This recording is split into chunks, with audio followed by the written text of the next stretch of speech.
ನಾವೆಲ್ಲ ಸಡಗರದಿಂದ ಈ ಆಚರಣೆಯನ್ನು ಮಾಡ್ತಾ ಇದ್ದೀವಿ. ಎ ಸಿ ಅವರು ಹೇಳಿದಾಗೆ ಈ ದೇಶಕ್ಕೆ ಒಂದು ಭವ್ಯ ಇತಿಹಾಸ ಇದೆ. ಈ ದೇಶದ ಸಂಸ್ಕೃತಿಯನ್ನ, ಈ ದೇಶದ ಬದುಕಿನ ಸ್ವರೂಪವನ್ನ ನಾವೆಲ್ಲ ಇವತ್ತು ಮೆಲುಕು ಹಾಕ್ತಾ ಇದ್ದೀವಿ. ಪ್ರಪಂಚದಲ್ಲಿ ಅನೇಕ ರಾಷ್ಟ್ರಗಳು ನಮ್ಮಿಂದ ಮುಂದುವರೆದಿರ್ಬೋದು. ಅದರ ಸಾಂಸ್ಕೃತಿಕವಾಗಿ ಮಾನವೀಯ ಮೌಲ್ಯಗಳಿಂದ ಏನಾದರೂ ಬದುಕು ಇದ್ರೆ ಅದು ನಮ್ಮ ದೇಶ ಅನ್ನೋದನ್ನ ಬಹಳ ಸ್ವಾಭಿಮಾನದಿಂದ ಹೇಳ್ಬೇಕಾಗ್ತದ.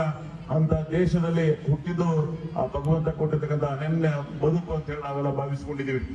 ದೂರ ಅಮೆರಿಕ ಹಿಡಿದು ನಾವೆಲ್ಲ ಗಮನಿಸ್ತಾ ಇರ್ತೀವಿ. ಮೆಕ್ಯಾನಿಸಮ್ ಲೈಫ್ ಮೇಲೆ ಅವರು ಬದುಕ್ತಾರೆ, ಆದ್ರೆ ನಮ್ಮ ಭಾಗ, ನಮ್ಮ ದೇಶ ಭಾವನಾತ್ಮಕವಾಗಿ ನಾವು ಬದುಕ್ತೀವಿ. ಅದು ನಮ್ಮ ಪೂರ್ವಜರು ಕೊಟ್ಟಿರ್ತಕ್ಕಂಥ ಬಳುವಳಿ. ಅದಕ್ಕಾಗಿ ಈ ದೇಶ ಬಹಳ ವಿಭಿನ್ನವಾಗಿ ಇವತ್ತು ಇಡೀ ಪ್ರಪಂಚದಲ್ಲೇ ಅತಿ ಹೆಚ್ಚು ಜನಸಂಖ್ಯೆ ಹೊಂದಿರತಕ್ಕಂಥ ರಾಷ್ಟ್ರ ಇವತ್ತು 140 ಕೋಟಿ. ನಮ್ಮ ಪೂರ್ವಜರು ಕನಸನ್ನ ಕಂಡಿದ್ರು. ಆ ಶಾಂತಿಯ ಸಂದೇಶದೊಂದಿಗೆ ಮಹಾತ್ಮ ಗಾಂಧೀಜಿಯವರು ಈ ದೇಶದಲ್ಲಿ ಒಂದು ಅನನ್ಯ ಸ್ವತಂತ್ರ ಸಂಗ್ರಾಮದಲ್ಲಿ ಅನನ್ಯ ಕೊಡುಗೆಯನ್ನ ನೀಡಿದ್ರು. ಅವರ ಶಾಂತಿಯ ಸಂದೇಶ ಇವತ್ತಿಗೂ ನಮ್ಮ ಸರ್ಕಾರಗಳ ಮೇಲೆ, ನಮ್ಮ ಜನ ಸಮುದಾಯಗಳ ಮೇಲೆ ವಿಶೇಷವಾದಂತಹ ಪ್ರಭಾವ ಇದೆ. ಅದಕ್ಕಾಗಿ ಈ ದೇಶ ಅತ್ಯಂತ ಶಾಂತಿಯಿಂದ, ಪ್ರೀತಿಯಿಂದ ಬದುಕ್ತಾ ಇದ್ದೀವಿ. ಹಾಗೆ ಡಾಕ್ಟರ್ ಬಾಬಾ ಸಾಹೇಬ್ ಅಂಬೇಡ್ಕರ್ ಅವರು ಒಂದು ಸಂವಿಧಾನವನ್ನ ಯಶಸ್ವಿ ಪ್ರಜಾಪ್ರಭುತ್ವ ರಾಷ್ಟ್ರವನ್ನಾಗಿ ಮಾಡುವಲ್ಲಿ ಅದು ಅನೇಕ ಅನನ್ಯ ಕೊಡುಗೆಯನ್ನು ನೀಡುವುದನ್ನ ನಾವೆಲ್ಲ ಸ್ಮರಿಸ್ಬೋದಿವಿ. ಸರ್ವರಿಗೂ ಸಮಪಾಲು ಸಮಪಾಲು ಅಂತಕ್ಕಂಥ ಆ ವಿಶೇಷವಾದಂತಹ ಆದ್ಯತೆ, ಆ ಸಂವಿಧಾನ ಮೂಲ ಆಶಯದಂತೆ ಇವತ್ತು ಸರ್ಕಾರಗಳು, ಕೇಂದ್ರಗಳು, ರಾಜ್ಯ ಸರ್ಕಾರಗಳು ತಮ್ಮದೇ ಆದಂತಹ ಅನೇಕ ಜನಪರವಾದಂತಹ ಕಾರ್ಯಗಳನ್ನು ಮಾಡುವ ಮುಖಾಂತರ ಜನ ಕಲ್ಯಾಣ ಮಾಡತಕ್ಕಂತ ಯೋಜನೆಗಳಿಗೆ ಆ ಸಂವಿಧಾನ ಸ್ಫೂರ್ತಿಯಾಗಿದೆ ಅಂತ ಎಲ್ಲ ಹುತಾತ್ಮರನ್ನ ನೆನೆಸುವುದ್ರ ಜೊತೆಗೆ ಆ ದಾರಿಯಲ್ಲಿ ಸಾಗಲಿಕ್ಕೆ ಇವತ್ತು ನಾವೆಲ್ಲ ಸಂಕಲ್ಪವನ್ನ ಮಾಡಬೇಕಾಗ್ತದೆ. ಈ ದೇಶ ನಮಗೇನು ಕೊಟ್ಟಿದೆ ಅದಕ್ಕಿಂತ ದೇಶಕ್ಕಾಗಿ ನಾವೇನು ಮಾಡಿದೀವಿ ಅಂತಕ್ಕಂಥ ಆ ಚಿಂತನೆಯಿಂದ ನಾವೆಲ್ಲ ಮಾಡಿ ಬದುಕಬೇಕಾಗ್ತದೆ.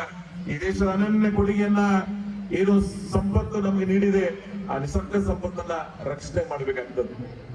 ನಿಸರ್ಗ ಸಂಪತ್ತದ ಜೊತೆಗೆ ನಮ್ಮ ಮಾನವೀಯ ಮೌಲ್ಯಗಳನ್ನ ರೂಢಿಸಿಕೊಂಡು ಈ ದೇಶದ ಸಾರ್ವಭೌಮತೆಯಲ್ಲಿ ಪ್ರಪಂಚದ ಅಭಿವೃದ್ಧಿ ಹೊಂದಿರತಕ್ಕಂಥ ರಾಷ್ಟ್ರಗಳಲ್ಲಿ 5-6ನೇ ನಂಬರ್ದಲ್ಲಿ ಇದೀವಲ್ಲ, ಆದ್ರೆ ಇನ್ನೊಂದಿಷ್ಟು ಮುಂದೆ ಸಾಗಲಿಕ್ಕೆ ನಾವೆಲ್ಲ ಆ ಒಂದು ಗಟ್ಟಿ ನಿಲುವನ್ನ ತಾಳಬೇಕಾಗ್ತದೆ. ಜಪಾನ್ ಅಂತವರು 2ನೇ ಮಹಾಯುದ್ಧದಿಂದ ಏನು ಆಘಾತಗೊಳಗಾಗಿದ್ರು, ಅವರು ದೇಶ ಪ್ರೇಮವನ್ನ ಮಾಡುವ ಮುಖಾಂತರ ಇಡೀ ಪ್ರಪಂಚದಲ್ಲಿ ಇವತ್ತು ಗಮನವನ್ನು ಸೆಳೀತಾ ಇದ್ದಾರೆ. ಅವರಂತ ವಾತಾವರಣ ನಮ್ಮ ದೇಶದಲ್ಲಿ ಸೃಷ್ಟಿ ಆಗ್ಬೇಕಾಗಿದೆ. ಅಂತ ಒಂದು ಬದ್ಧತೆಯ ಬದುಕು ಈ ದೇಶದಲ್ಲಿ ಆಗ್ಲಿ ಅಂತಕ್ಕಂಥ ಮಾತನ್ನ ಹೇಳಿ, ಈ ದೇಶದ ಭವಿಷ್ಯ ಎಲ್ಲಾದ್ರೂ ನಾವು ಕಾಣಬೇಕಾದ್ರೆ ಅದು ಶೈಕ್ಷಣಿಕ ಪ್ರಗತಿಯಲ್ಲಿ ಮಾತ್ರ ಸಾಧ್ಯ. ನಾನು ಕೆಲವೇ ದಿನಗಳ ಹಿಂದೆ ವಿಶ್ವದ ದೊಡ್ಡಣ್ಣ ಅಂತ ಏನ್ ಕರಿತೀವಿ, ಅಮೆರಿಕದ ಬೋಸ್ಟನ್ ಪ್ರಪಂಚದ ಎಜುಕೇಶನ್ ಹಬ್ ಅಂತ ಕರಿತೀವ, ಅಲ್ಲೇನು ಹಾರ್ವರ್ಡ್ ಯೂನಿವರ್ಸಿಟಿ, MIT ಆ ವಿಶೇಷವಾದಂತಹ ತಂತ್ರಜ್ಞಾನದ ಬಳಕೆ ಆಗ್ತದೆ ಅಂತ ನಗರದಲ್ಲಿ ನಾವೆಲ್ಲ ಸೂಕ್ಷ್ಮವಾಗಿ ಗಮನಿಸಿದ್ರೆ ಅವರು ರಿಸರ್ಚ್ ಖರ್ಚು ಮಾಡ್ತಕ್ಕಂಥ ಅವ್ರ ರಿಸರ್ಚ್ ಮೇಲೆ ಅವ್ರದೇ ಆದಂತಹ ಒಂದು ಕೊಡುಗೆಗಳನ್ನ, ಅನನ್ಯ ವಿಶೇಷವಾದಂತಹ ಏನೋ ಜ್ಞಾನವನ್ನ ಅಭಿವೃದ್ಧಿಪಡಿಸ್ತಕ್ಕಂಥ ಕಾರ್ಯವನ್ನು ಮಾಡ್ತಾ ಇದ್ದಾರೆ. ನಮ್ಮ ದೇಶದಲ್ಲೂ ಸಹಿತ ಒಂದು ಪ್ರಯತ್ನವನ್ನ ಮಾಡಬೇಕಾಗ್ತದೆ.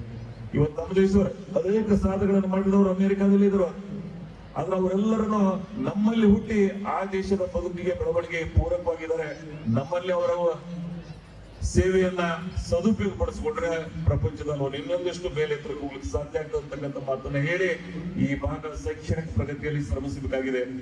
ಭಾರತದ ಶೈಕ್ಷಣಿಕ ಪ್ರಗತಿ ಬಹಳ ಅಮೋಘವಾದಂತಹ ಬದಲಾವಣೆಗಳನ್ನ ಕಾಣಬೇಕಾಗಿದೆ. ಇವತ್ತು ರಾಷ್ಟ್ರೀಯ ಶಿಕ್ಷಣ ನೀತಿ ಆಗಿರ್ಬೋದು, ರಾಜ್ಯದ ಶಿಕ್ಷಣ ನೀತಿಗಳಾಗಿರ್ಬೋದು, ವಿಶೇಷವಾದಂತಹ ಬದಲಾವಣೆಗಳನ್ನು ಮಾಡಿದಾಗ ಮಾತ್ರ ಈ ದೇಶದ ಭವಿಷ್ಯ, ಈ ದೇಶದ ಅಭಿವೃದ್ಧಿ ಸಾಧ್ಯತೆ ಅಂತಕ್ಕಂಥ ಮಾತನ್ನ ಹೇಳಿ, ಭಾಷೆಗಳ ಮೇಲೆ ಪ್ರಾಂತ್ಯಗಳ ರಚನೆ ಆಗಿವೆ. ಬದುಕು ಪ್ರತಿ 100 ಕಿಲೋಮೀಟರ್ಗೆ ಒಂದು ಬದಲಾವಣೆ ಇದೆ ನಮ್ಮಲ್ಲಿ. ಆದರೂ ಸಹಿತ ನಾವೆಲ್ಲ ಏಕತೆಯಿಂದ, ಸಾರ್ವಭೌಮತೆಯಿಂದ ಬದುಕ್ತಾ ಇದ್ದೀವಿ.